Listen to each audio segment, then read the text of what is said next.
परमात्मने नमः। यथार्थ गीता, श्रीमद् भगवत गीता, अथ सप्तदशो अध्याय। अध्याय 16 के अंत में योगेश्वर श्री कृष्ण ने स्पष्ट कहा कि काम, क्रोध और लोभ के त्यागने पर ही कर्म आरंभ होता है, जिसे मैंने बार बार कहा है। जिस नियत कर्म को बिना किए न सुख, न सिद्धि और न परम गति ही मिलती है। इसलिए अब तुम्हारे लिए कर्तव्य और अकर्तव्य की व्यवस्था में कि क्या करूं क्या न करूं, इसके संबंध में शास्त्र ही प्रमाण है, कोई अन्य शास्त्र नहीं, बल्कि इति गुह्यतमं शास्त्रमिदम्। गीता स्वयं शास्त्र है।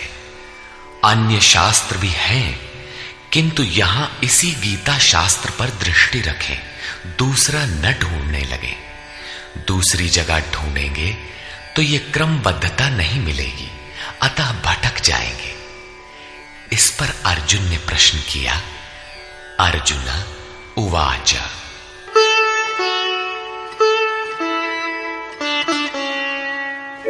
ये शास्त्रविधिमुत्सृज्य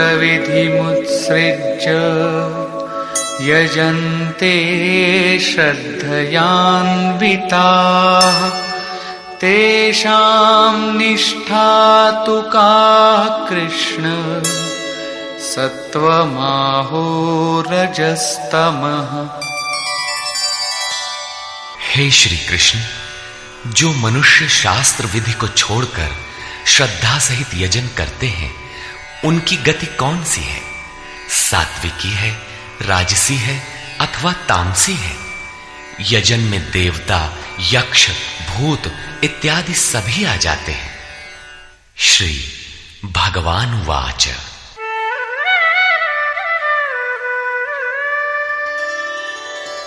त्रिविधा भवति श्रद्धा देहिनां सा स्वभावजा सात्विकी राजसी चैव तामसी चेति तां शृणु। अध्याय 2 में योगेश्वर ने बताया था कि अर्जुन, इस योग में निर्धारित क्रिया एक ही है। अविवेकियों की बुद्धि अनंत शाखाओं वाली होती है, इसलिए वे अनंत क्रियाओं का विस्तार कर लेते हैं। दिखावटी शोभा युक्त वाणी में उसे व्यक्त भी करते हैं। उनकी वाणी की छाप जिनके चित्त पर पड़ती है अर्जुन, उनकी भी बुद्धि नष्ट हो जाती है, न कि कुछ पाते हैं। ठीक इसी की पुनरावृत्ति यहां पर भी है कि जो शास्त्र विधि मुत्सृज्य, शास्त्र विधि को त्याग कर भजते हैं, उनकी श्रद्धा भी 3 प्रकार की होती है। इस पर श्री कृष्ण ने कहा, मनुष्य की आदत से उत्पन्न हुई वो श्रद्धा सात्विकी, राजसी तथा तामसी ऐसे 3 प्रकार की होती है। उसे तुम मुझसे सुन। मनुष्य के हृदय में यह श्रद्धा अविरल है।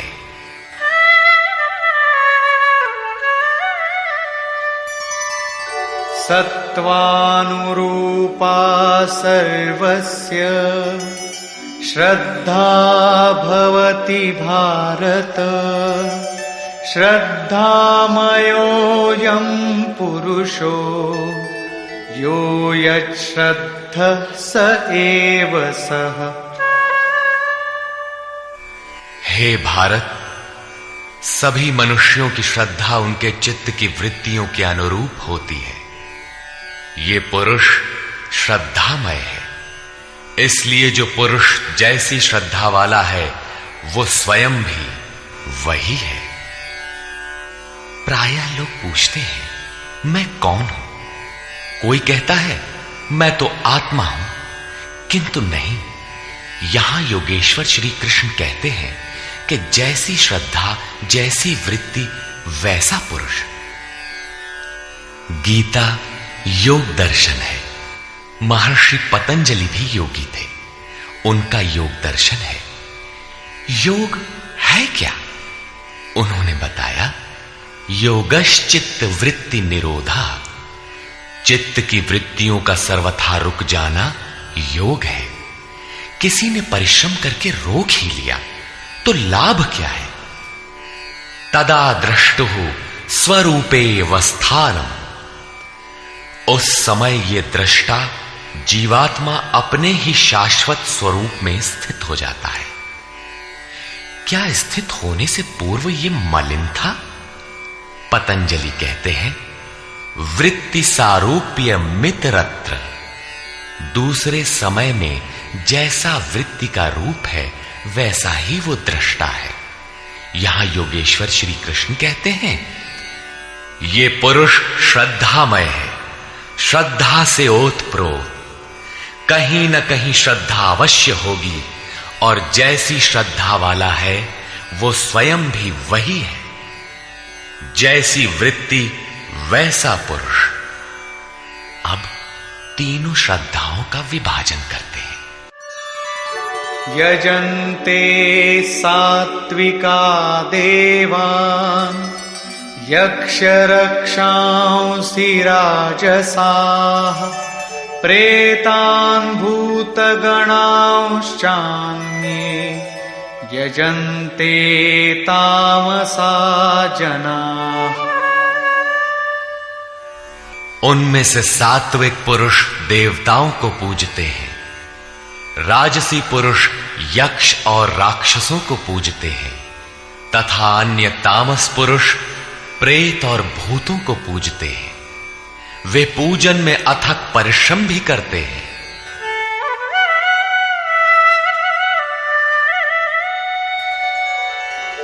अशास्त्र विहितं घोरं तप्यन्ते ये तपो जनाः दम्भाहंकार संयुक्ताः कामरागबलान्विताः।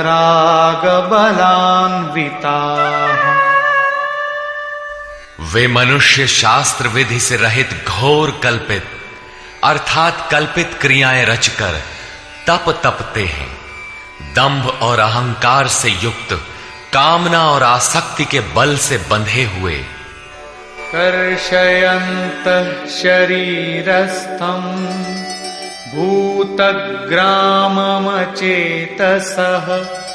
मां चैवान्तः शरीरस्थं तान् विद्यासुरनिश्चयान्।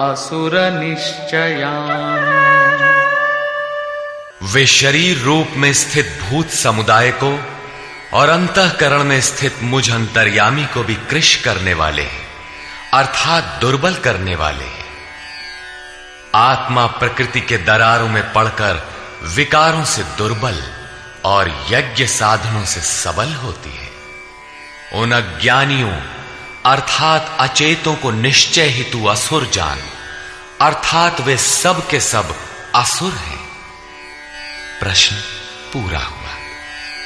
शास्त्र विधि को त्याग कर भजने वाले सात्विक पुरुष देवताओं को, राजसी पुरुष यक्ष राक्षसों को और तामसी पुरुष भूत प्रेतों को पूजते हैं। केवल पूजते ही नहीं, घोर तप तपते हैं। किंतु अर्जुन, शरीर रूप से भूतों को और अंतर्यामी रूप से स्थित मुझ परमात्मा को दुर्बल करने वाले हैं, मुझसे दूरी पैदा करते हैं, न कि भजते हैं। उनको तू असुर जान, अर्थात देवताओं को पूजने वाले भी असुर ही हैं। इससे अधिक कोई क्या कहेगा? अतः जिसके ये सभी अंश मात्र हैं, उन मूल एक परमात्मा का भजन करें। इस पर परम योगेश्वर श्री कृष्ण ने बारंबार बल दिया है।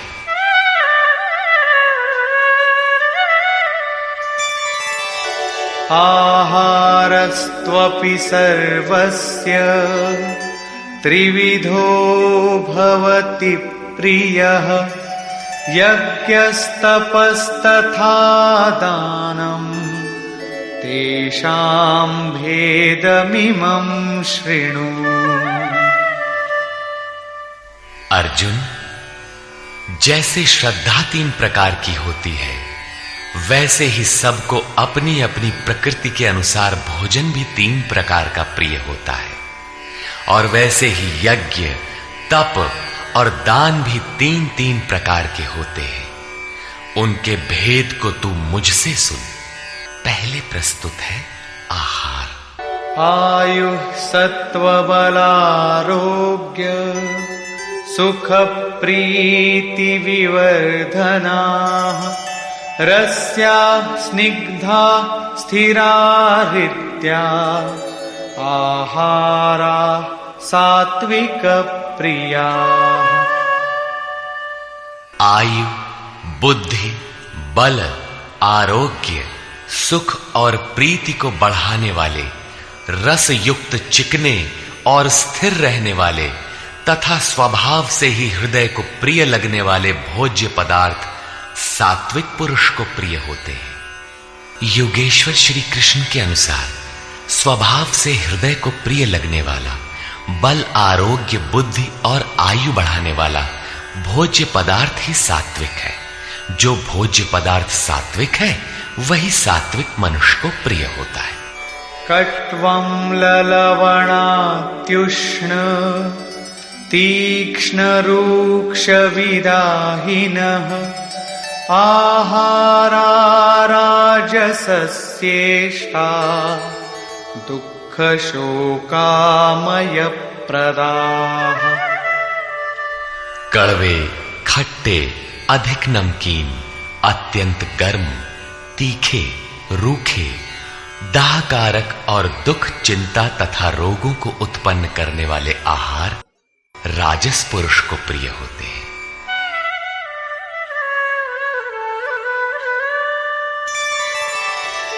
यातयामं गतरसं पूतिपर्युषितं च यत् उच्छिष्टमपि चामेध्यं भोजनं तामसप्रियम्। जो भोजन 1 प्रहर अर्थात 3 घंटे से अधिक पहले का बना हुआ है, गत रसम, रस रहित, दुर्गंध युक्त, बासी, उच्छिष्ट अर्थात जूठा और अपवित्र भी है, वो तामस पुरुष को प्रिय होता है। प्रश्न पूरा हुआ। अब प्रस्तुत है यज्ञ।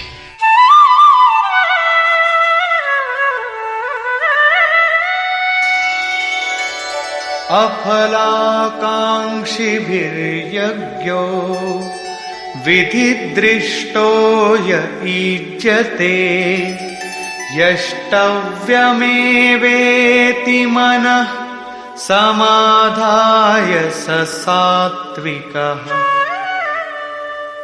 जो यज्ञ विधि दृष्ट, शास्त्र विधि से निर्धारित किया गया है, जैसा पीछे अध्याय 3 में यज्ञ का नाम लिया, अध्याय 4 में यज्ञ का स्वरूप बताया कि बहुत से योगी प्राण को अपान में, अपान को प्राण में हवन करते हैं। प्राण अपान की गति निरोध कर प्राणों की गति स्थिर कर लेते हैं, संयमाग्नि में हवन करते हैं। इस प्रकार यज्ञ के 14 सोपान बताए, जो सब के सब ब्रह्म तक की दूरी तय करा देने वाली एक ही क्रिया की ऊंची नीची अवस्थाएं हैं। संक्षेप में यज्ञ चिंतन विशेष की प्रक्रिया का चित्रण है, जिसका परिणाम सनातन ब्रह्म में प्रवेश है, जिसका विधान इस शास्त्र में किया गया है।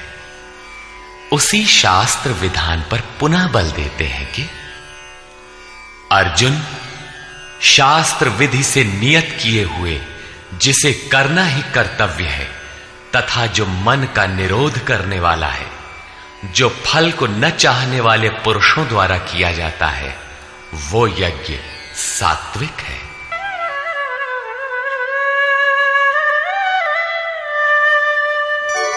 अभिसंधाय तु फलम् दम्भार्थमपि चैव यत् ईज्यते भरतश्रेष्ठ तं यज्ञं विद्धि राजसम्। हे अर्जुन, जो यज्ञ केवल दंभाचरण के लिए ही हो या फल को उद्देश्य बनाकर किया जाता हो, उसे राजस यज्ञ जान। ये कर्ता यज्ञ की विधि जानता है, किंतु दंभाचरण या फल को उद्देश्य बनाकर करता है कि अमुक वस्तु मिलेगी तथा लोग देखें कि यज्ञ करता है, प्रशंसा करेंगे। ऐसा यज्ञ करता वस्तुतः राजसी है। अब तामस यज्ञ का स्वरूप बताते हैं।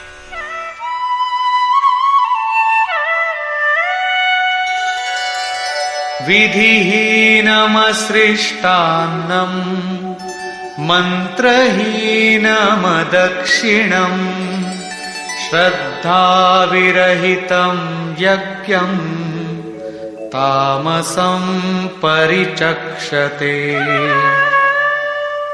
जो यज्ञ शास्त्र विधि से रहित है, जो अन्न अर्थात परमात्मा की सृष्टि कर सकने में असमर्थ है, मन को अंतराल में निरुद्ध करने की क्षमता से रहित है, दक्षिणा अर्थात सर्वस्व के समर्पण से रहित है तथा जो श्रद्धा रहित है, ऐसा यज्ञ तामस यज्ञ कहा जाता है। ऐसा पुरुष वास्तविक यज्ञ को जानता ही नहीं। अब प्रस्तुत है तप। देवद्विज गुरु प्राज्ञ पूजनं शौचमार्जवम् ब्रह्मचर्यमहिंसा च शारीरं तप उच्यते। परम देव परमात्मा द्वैत पर जय प्राप्त करने वाले द्विज, सद्गुरु और ज्ञानी जनों का पूजन, पवित्रता, सरलता, ब्रह्मचर्य तथा अहिंसा शरीर संबंधी तप कहा जाता है। शरीर सदैव वासनाओं की ओर बहकता है, इसे अंतःकरण की उपर्युक्त वृत्तियों के अनुरूप तपाना शारीरिक तप है।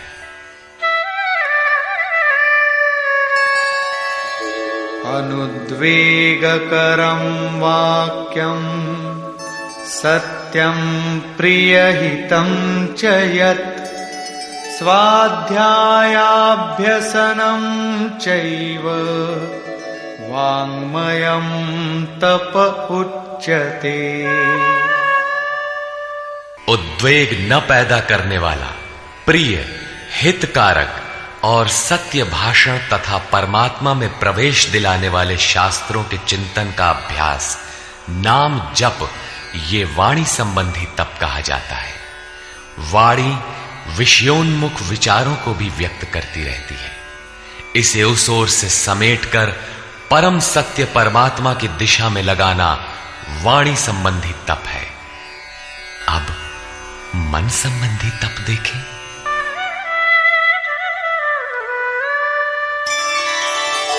मनः प्रसाद सौम्यत्वं मौनमात्मविनिग्रहः भावसंशुद्धिरित्येतत् तपो मानसमुच्यते। मन की प्रसन्नता, सौम्य भाव, मौन अर्थात इष्ट के अतिरिक्त अन्य विषयों का स्मरण भी ना हो, मन का निरोध, अंतःकरण की सर्वथा पवित्रता, ये मन संबंधी तप कहा जाता है। उपर्युक्त तीनों अर्थात शरीर, वाणी और मन का तप मिलाकर एक सात्विक तप है।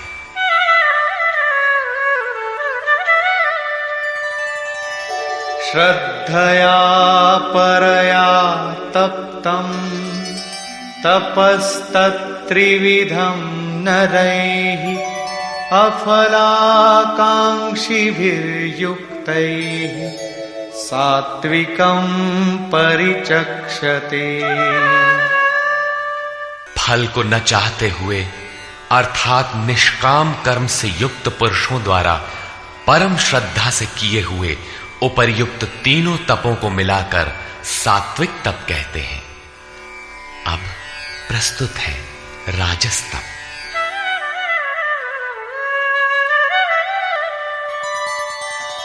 सत्कारमान पूजार्थं तपोदम्भेन चैव यत् क्रियते तदिह प्रोक्तं राजसं चलमध्रुवम्।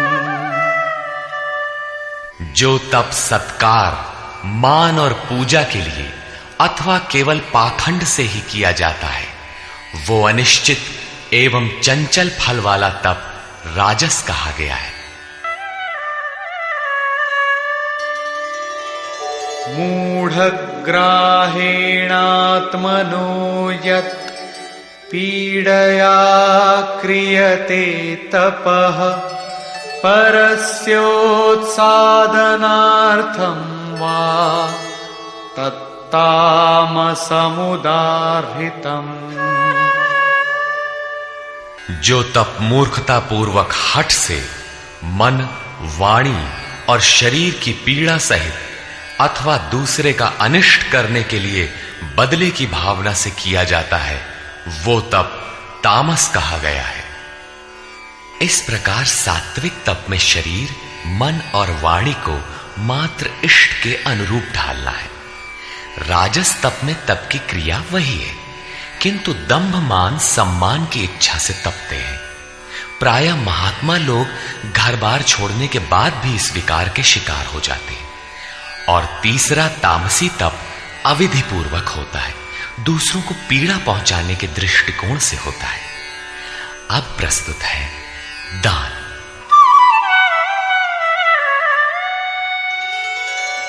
दातव्यमिति यद्दानम् दीयतेऽनुपकारिणे देशे काले च पात्रे च तद्दानं सात्विकं स्मृतम्। दान देना ही कर्तव्य है। इस भाव से जो दान देश अर्थात स्थान, काल अर्थात समयानुकूल और सत्य पात्र के प्राप्त होने पर बदले में उपकार की भावना से रहित होकर दिया जाता है, वो दान सात्विक कहा गया है। यत्तु प्रत्युपकारार्थं फलमुद्दिश्य वा पुनः दीयते च परिक्लिष्टम् तद्दानं राजसं स्मृतम्। जो दान क्लेश पूर्वक अर्थात जो देते नहीं बनता लेकिन देना पड़ रहा है तथा प्रत्युपकार की भावना से ये करूंगा तो ये मिलेगा अथवा फल को उद्देश्य बनाकर फिर दिया जाता है, वो दान राजस कहा गया है।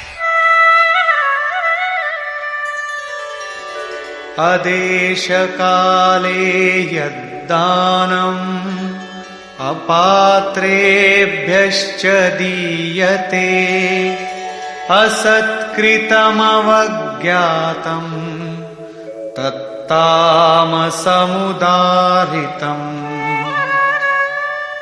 जो दान बिना सत्कार किए अथवा तिरस्कार पूर्वक झिड़क कर अयोग्य देश काल में अनाधिकारियों को दिया जाता है, वो दान तामस कहा गया है। पूज्य महाराज जी कहा करते थे, हो कुपात्र को दान देने से दाता नष्ट हो जाता है। ठीक इसी प्रकार श्री कृष्ण का कहना है कि दान देना ही कर्तव्य है। देश, काल और पात्र के प्राप्त होने पर बदले में उपकार न चाहने की भावना से उदारता के साथ दिया जाने वाला दान सात्विक है। कठिनाई से निकलने वाला, बदले में फल की भावना से दिया जाने वाला दान राजस है। और बिना सत्कार के झिड़कियों के साथ प्रतिकूल देश काल में कुपात्र को दिया जाने वाला दान तामस है, लेकिन है दान ही। किंतु जो देह, गेह इत्यादि सबके ममत्व को त्याग कर एकमात्र इष्ट पर ही निर्भर है, उसके लिए दान का विधान इससे और उन्नत है, और वो है सर्वस्व का समर्पण, संपूर्ण वासनाओं से हटकर मन का समर्पण। जैसा कि श्री कृष्ण ने कहा है, मय्येव मन आधत्स्व, अतः दान नितांत आवश्यक है। अब प्रस्तुत है ओम, तत् और सत का स्वरूप।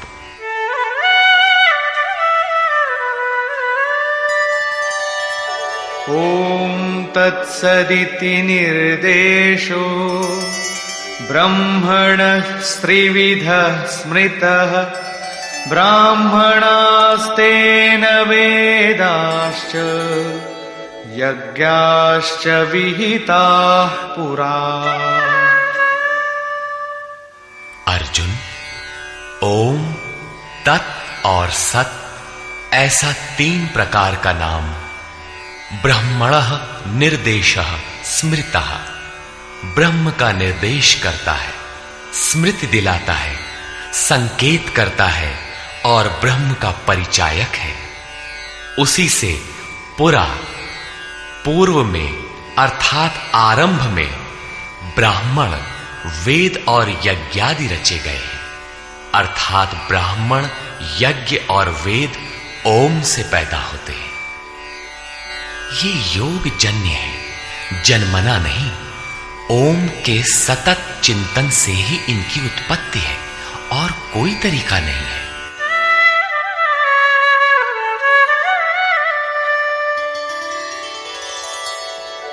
तस्मादोमित्युदाहृत्य यज्ञदानतपः क्रियाः प्रवर्तन्ते विधानोक्ता सततं ब्रह्मवादिनाम्। इसलिए ब्रह्म का कथन करने वाले पुरुषों की शास्त्र विधि से नियत की हुई यज्ञ, दान और तप क्रियाएं निरंतर ओम इस नाम को उच्चारण करके ही की जाती है, जिसमें उस ब्रह्म का स्मरण हो जाए। अब तत् शब्द का प्रयोग बताते हैं।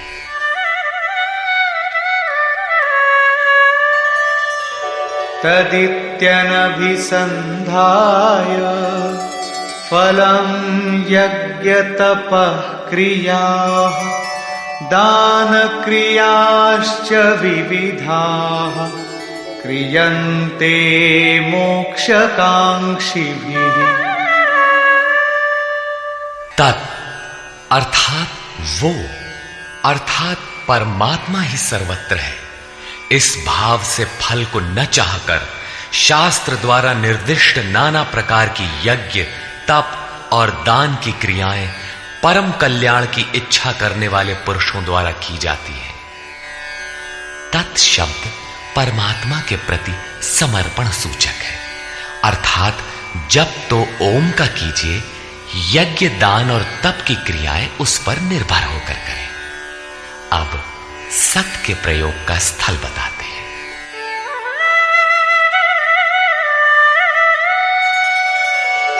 सद्भावे साधुभावे च सदित्येतत् प्रयुज्यते प्रशस्ते कर्मणि तथा सच्छब्दः पार्थयुज्यते। गीता के आरंभ में ही अर्जुन ने प्रश्न खड़ा किया था कि कुल धर्म ही शाश्वत है, सत्य है। तो श्री कृष्ण ने कहा, अर्जुन, तुझे यह अज्ञान कहां से उत्पन्न हुआ? सत वस्तु का तीनों कालों में कभी अभाव नहीं होता, उसे मिटाया नहीं जा सकता, और असत वस्तु का तीनों कालों में अस्तित्व नहीं है, उसे रोका नहीं जा सकता। वस्तुतः वो कौन सी वस्तु है जिसका तीनों कालों में अभाव नहीं है? और वो असत वस्तु है क्या जिसका अस्तित्व नहीं? तो बताया, ये आत्मा ही सत्य है और भूतादिकों के समस्त शरीर नाशवान है। आत्मा सनातन है, अव्यक्त है, शाश्वत और अमृत स्वरूप है। यही परम सत्य है। सत, ऐसे परमात्मा का ये नाम सद्भावे, सत्य के प्रति और साधुभाव में प्रयोग किया जाता है। और हे पार्थ, जब कर्म सांगो पांग भली प्रकार होने लगे, तब सत शब्द का प्रयोग किया जाता है। सत का अर्थ ये नहीं है कि ये वस्तुएं हमारी हैं। जब शरीर ही हमारा नहीं है, तो इसके उपभोग में आने वाली वस्तुएं हमारी कब है? ये सत नहीं है। सत का प्रयोग केवल एक दिशा में किया जाता है। सद्भाव में आत्मा ही परम सत्य है। इस सत्य के प्रति भाव हो, उसे साधने के लिए साधु भाव हो और उसकी प्राप्ति कराने वाला कर्म प्रशस्त ढंग से होने लगे, वहीं सत शब्द का प्रयोग किया जाता है। इसी पर योगेश्वर अग्रेतर कहते हैं,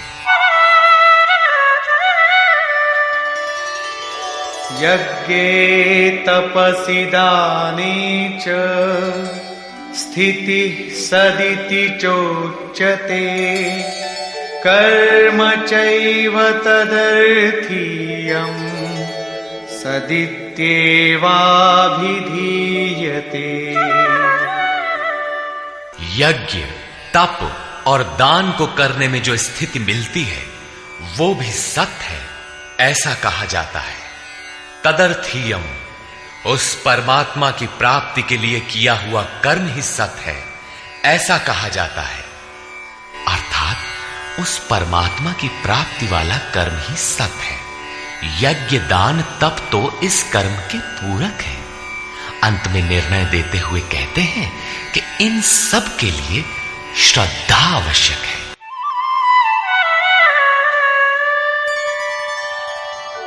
अश्रद्धया हुतं दत्तं तपस्तप्तं कृतं च यत् असदित्युच्यते पार्थ न च तत्प्रेत्य नो इह। हे पार्थ, बिना श्रद्धा के किया हुआ हवन, दिया हुआ दान, तपा हुआ तप और जो कुछ भी किया हुआ कर्म है, वो सब असत है, ऐसा कहा जाता है। वो ना तो इस लोक में और न परलोक में ही लाभदायक है। अतः समर्पण के साथ श्रद्धा नितांत आवश्यक है। निष्कर्ष, अध्याय के आरंभ में ही अर्जुन ने प्रश्न किया कि भगवान जो शास्त्र विधि को त्याग कर और श्रद्धा से युक्त होकर यजन करते हैं, अर्थात लोग भूत भवानी अन्यान्य पूजते ही रहते हैं, तो उनकी श्रद्धा कैसी है? सात्विकी है, राजसी है अथवा तामसी? इस पर योगेश्वर श्री कृष्ण ने कहा, अर्जुन, यह पुरुष श्रद्धा का स्वरूप अर्थात पुतला है। कहीं न कहीं उनकी श्रद्धा होगी ही। जैसी श्रद्धा वैसा पुरुष, जैसी वृत्ति वैसा पुरुष। उनकी वह श्रद्धा सात्विकी, राजसी और तामसी 3 प्रकार की होती है। सात्विकी श्रद्धा वाले देवताओं को, राजसी श्रद्धा वाले यक्ष अर्थात जो यश शौर्य प्रदान करें, राक्षसों अर्थात जो सुरक्षा दे सके का पीछा करते हैं, और तामसी श्रद्धा वाले भूत प्रेतों को पूजते हैं। शास्त्र विधि से रहित इन पूजाओं द्वारा ये तीनों प्रकार के श्रद्धालु शरीर में स्थित भूत समुदाय अर्थात अपने संकल्पों और हृदय देश में स्थित मुझ अंतर्यामी को भी कृश करते हैं, न कि पूजते हैं। उन सबको निश्चय ही तू असुर जान, अर्थात भूत प्रेत यक्ष राक्षस तथा देवताओं को पूजने वाले असुर हैं। देवता प्रसंग को श्री कृष्ण ने यहां तीसरी बार उठाया है। पहले अध्याय 7 में उन्होंने कहा कि अर्जुन, कामनाओं ने जिनका ज्ञान हर लिया है, वही मूढ़ बुद्धि अन्य देवताओं को पूजा करते हैं।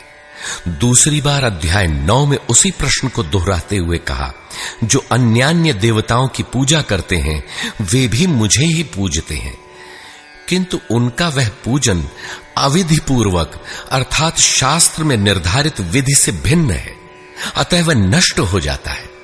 यहां अध्याय 17 में उन्हें आसुरी स्वभाव वाला कहकर संबोधित किया। श्री कृष्ण के शब्दों में एक परमात्मा की ही पूजा का विधान है। तदनंतर योगेश्वर श्री कृष्ण ने 4 प्रश्न लिए। आहार, यज्ञ, तप और दान। आहार 3 प्रकार के होते हैं। सात्विक पुरुष को तो आरोग्य प्रदान करने वाले, स्वाभाविक प्रिय लगने वाले स्निग्ध आहार प्रिय होते हैं। राजस पुरुष को कड़वे, तीक्ष्ण, उष्ण, चटपटे, मसालेदार, रोगवर्धक आहार प्रिय होते हैं। तामस पुरुष को जूठा, बासी और अपवित्र आहार प्रिय होता है। शास्त्र विधि से निर्दिष्ट यज्ञ अर्थात जो आराधना की अंतः क्रियाएं हैं, जो मन का निरोध करता है, फलाकांक्षा से रहित, वह यज्ञ सात्विक है। दंभ प्रदर्शन तथा फल के लिए किए जाने वाला वही यज्ञ राजस है, और शास्त्र विधि से रहित मंत्र, दान तथा बगैर श्रद्धा से किया हुआ यज्ञ तामस है। परमदेव परमात्मा में प्रवेश दिलाने वाली सारी योग्यताएं जिनमें हैं, उन प्राज्ञ सद्गुरु की अर्चना, सेवा और अंतःकरण से अहिंसा, ब्रह्मचर्य और पवित्रता के अनुरूप शरीर को तपाना शरीर का तप है। सत्य, प्रिय और हितकर बोलना वाणी का तप है, और मन को कर्म में प्रवृत्त रखना, इष्ट के अतिरिक्त विषयों के चिंतन में मन को मौन रखना मन संबंधी तप है। मन, वाणी और शरीर तीनों मिलाकर इस ओर तपाना सात्विक तप है। राजस तप में कामनाओं के साथ उसी को किया जाता है, जबकि तामस तप शास्त्र विधि से रहित स्वेच्छाचार है। कर्तव्य मानकर देश, काल और पात्र का विचार करके श्रद्धापूर्वक दिया गया दान सात्विक है। किसी लाभ के लोभ में कठिनाई से दिया जाने वाला दान राजस है, और झिड़क कर कुपात्र को दिया जाने वाला दान तामस है। ओम, तत् और सत का स्वरूप बताते हुए योगेश्वर श्री कृष्ण ने कहा कि ये नाम परमात्मा की स्मृति दिलाते हैं। शास्त्र विधि से निर्धारित तप, दान और यज्ञ आरंभ करने में ओम का प्रयोग होता है, और पूर्ति में ही ओम पिंड छोड़ता है। तत् का अर्थ है वह परमात्मा, उसके प्रति समर्पित होकर ही वह कर्म होता है, और जब कर्म धारावाही होने लगे तब सत का प्रयोग होता है। भजन ही सत है। सत के प्रतिभाव और साधुभाव में ही सत का प्रयोग किया जाता है। परमात्मा की प्राप्ति करा देने वाले कर्म, यज्ञ, दान और तप के परिणाम में भी सत का प्रयोग है, और परमात्मा में प्रवेश दिला देने वाला कर्म निश्चय पूर्वक सत है। किंतु इन सब के साथ श्रद्धा आवश्यक है। श्रद्धा से रहित होकर किया हुआ कर्म, दिया हुआ दान, तपा हुआ तप न इस जन्म में लाभकारी है, न अगले जन्मों में ही। अतः श्रद्धा अपरिहार्य है। संपूर्ण अध्याय में श्रद्धा पर प्रकाश डाला गया, और अंत में ओम, तत् और सत की विशद व्याख्या प्रस्तुत की गई, जो गीता के श्लोकों में पहली बार आया है।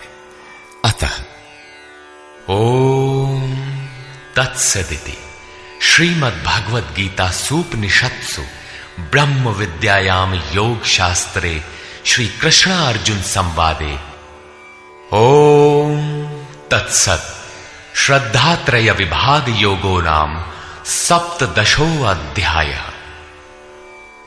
इस प्रकार स्वामी अड़गड़ानंद कृत श्रीमद्भगवद गीता के भाष्य यथार्थ गीता का 17वां अध्याय पूर्ण होता है। हरि ओम तत्सत्।